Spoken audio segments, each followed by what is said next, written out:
Alright guys, I'm about to go hop in here, play my regular 1-2 game, get my Mountain Dew that gets me ready for the game. Anyways, y'all want to hear about any of this? Hopefully I run good. Let's get into some poker hands.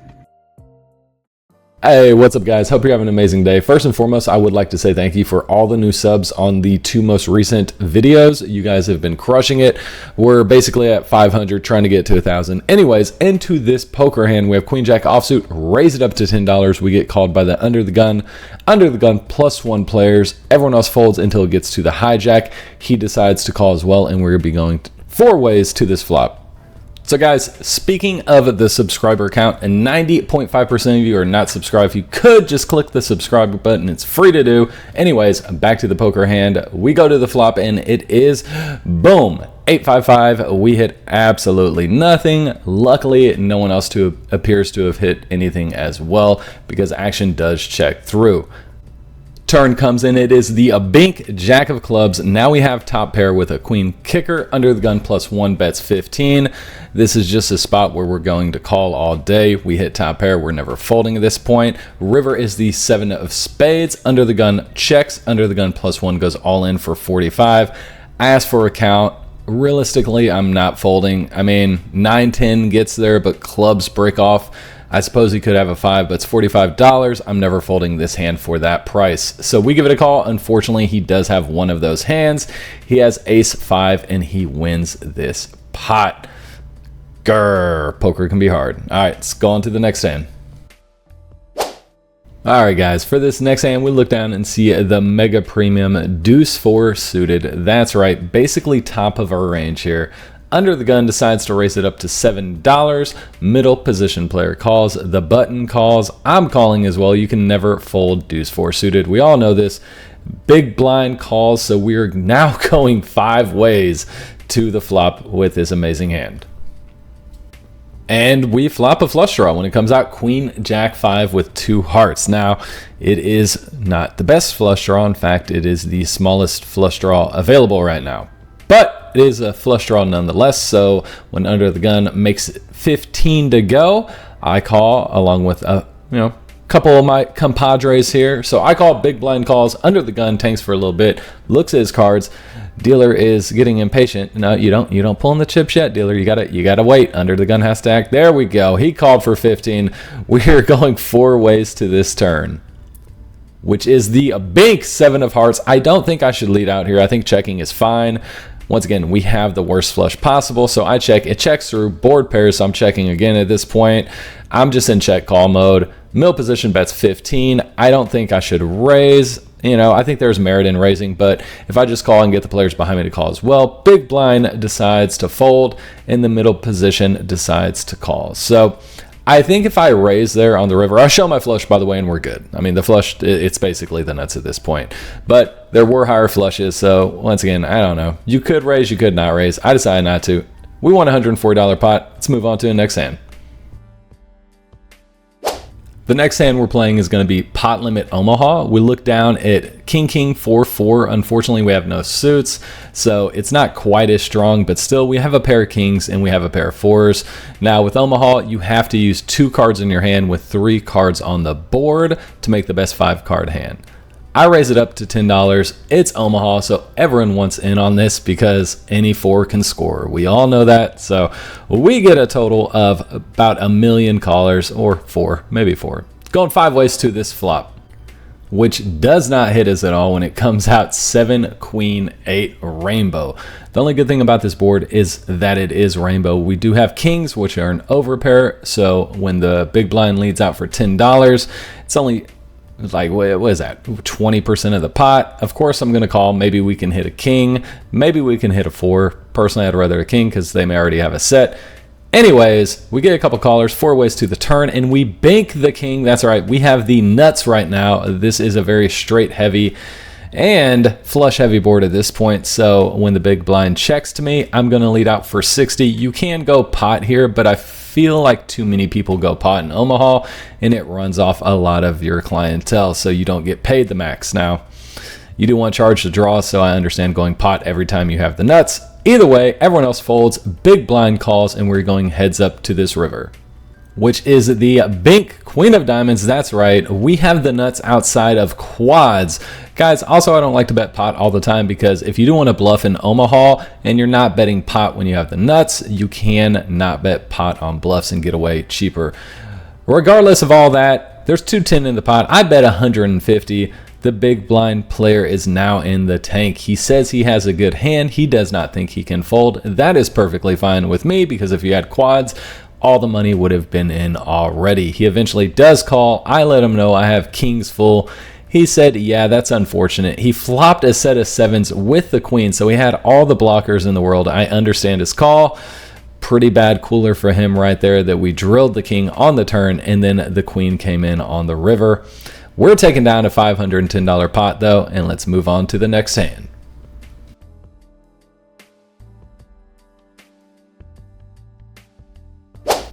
Alright guys, for the next hand we look down and see a Jack-10 offsuit. We are in the big blind on this hand. There is no straddle or anything like that, but when action gets around to me, I want to raise this up because, well, Jack-10 is a good hand. We're short-handed, and I want to win a decent-sized pot. So I raise it up to $15. Folds around to the cutoff. She looks at her cards and decides she's going to make the call. She wants to gamble, and we're going to be going heads up to this flop, which isn't that bad when it comes out 7 Jack-Jack with 2 hearts. That's right, we flop trips. Let's go. We have an amazing hand. We have a 10 kicker. It's looking pretty good. So I lead out for $15, half pot bet. She slams her money in there. She isn't going anywhere just yet. Maybe she's on a flush draw, and if so, King of Hearts isn't the best card on the turn. So I think I'm going to check it here.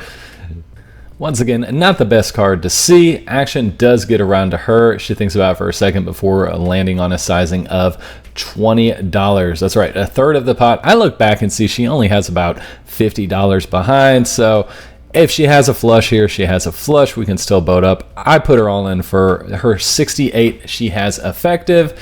She puts it in the middle, and we're going to a river. Like I said, if she already has the flush, which she may not, she may have hit the king, she can still ship it all in with that.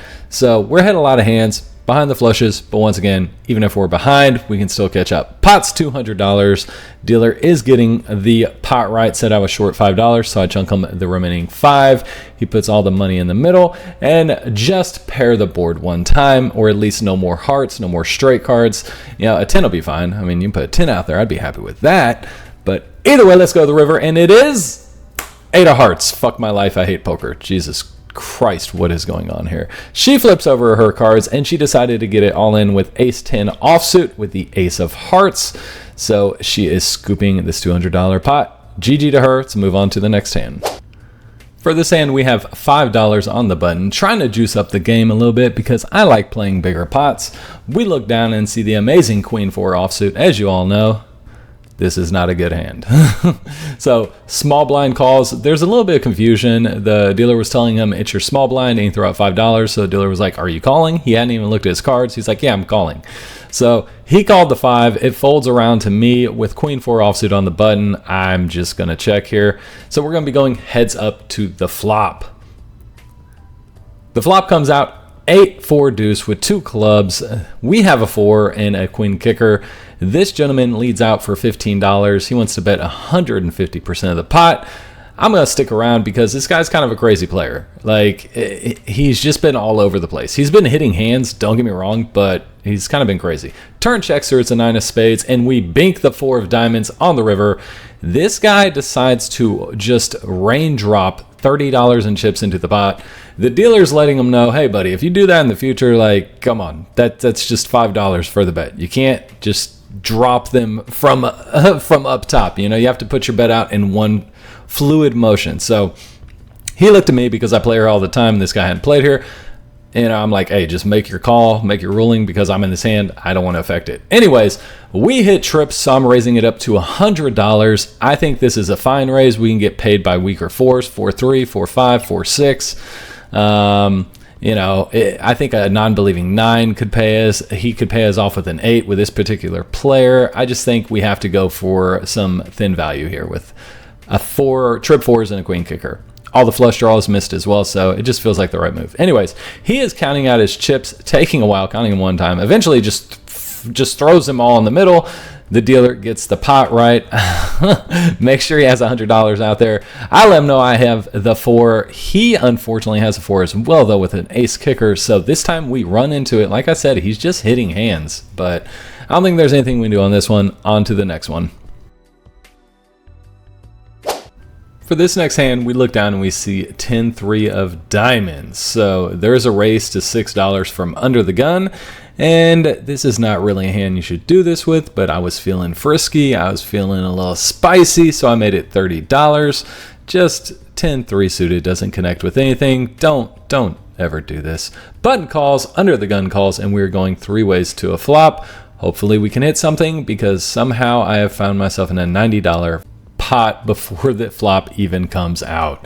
So yeah, flop comes out, it's 10-6-8. We do flop top pair. That is a good thing, but it does not matter one bit, because under the gun goes all in for $201. Oy vey, oy vey.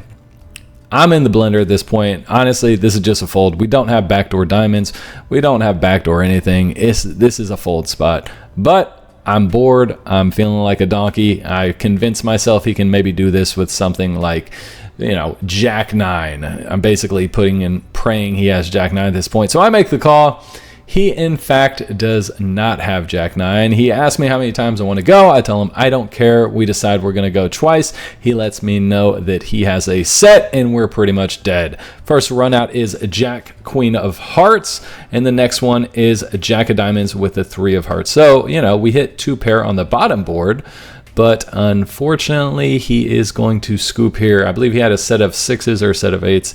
Either way, money I didn't have to put in the pot, $492 going his way. For next hand, we look at a slightly better hand than the last one. We look it down at Ace-10 offsuit, not suited, not the best hand in the world, but hey, it is Ace-10. There's a $5 button straddle. We're going to raise it up to $30 here.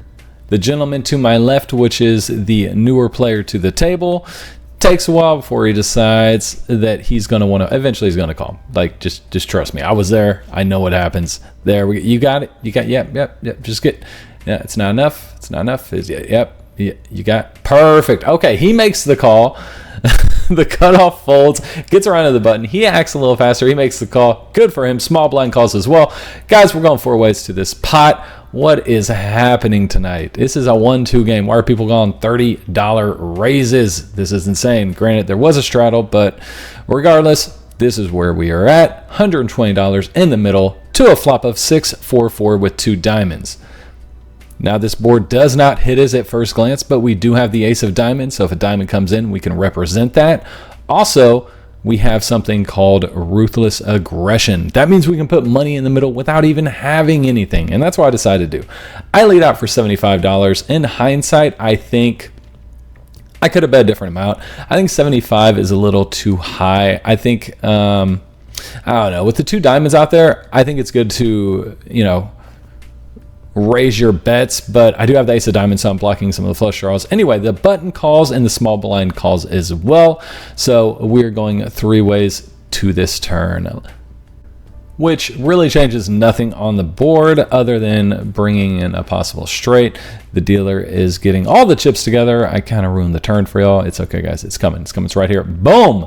3 of clubs. That's right. It brings in 5-7, but other than that, it doesn't really change anything. So when the small blind checks to me, I go all in for 110. This is kind of what I was saying. I guess it's more or less results oriented. I don't have that much. I have like a third of a pot for my all in, and I would rather have more than that. That's why I think I should have made my flop bet a little bit different. I think I should have made it like $50 or something like that. That way there's 75 less in the pot and I have 25 more. So my all in looks a little more scary, looks a little more intimidating. Either way, like I said, that's a small thing, but I do think it's something I can do to kind of improve my game in these spots. So the button player is in the tank. He does not know what to do. I am hoping that I am representing the hand that I want to represent, which is aces, kings, jacks, 10s, any kind of overpair. Eventually, he does make the call, though. Oh, he was so close to folding. I thought we'd get him out of there. And the small blind, she's looking at her cards, and she's looking at her stack. She's like, hey, you know what? There's a lot of money out there. I could win it. I could win that money. All I got to do is put these chips in the middle, and then I can bring all those chips back to me. They could be mine. I'm doing it. She calls as well, guys. Yep. No one folded. I don't know if it's my bet sizing or if they just have strong hands at this point. Regardless, I think my bet sizing could have been better. And, I'm the type of player where I'll beat myself up over small mistakes. Doesn't mean I don't make them. I make them all the fucking time. Like, I make mistakes all the time. Most of them are due to me being impatient or me just doing things that I know are wrong or incorrect. And I'm just like, hey, look at me. I'm going to do it anyway. Fucking dumbass. Regardless, this is where we're at. We're hoping to hit a freaking ace, guys. Like, we need an ace to bail us out. No diamond. Give us an ace, please, dealer. One time. Let's go. Ace of hearts. We bink the ace. Yeah, boy. Ace with a 10. Oh. Duh. He has ace 6. We couldn't get him to fold the 6, and he has an ace. All right. Well, he has a better 2 pair. He's taking down $675 pot, and the ace was irrelevant. Let's move on to the next hand. And don't worry about saying anything in comments about how bad I am. This is what my freaking girlfriend sent me on a text, okay? I know, I'm a bad player, all right? I get it. Anyways, we have ace-jack suited here. Raise up to 15, get a couple of callers, and we are going 3 ways to this flop,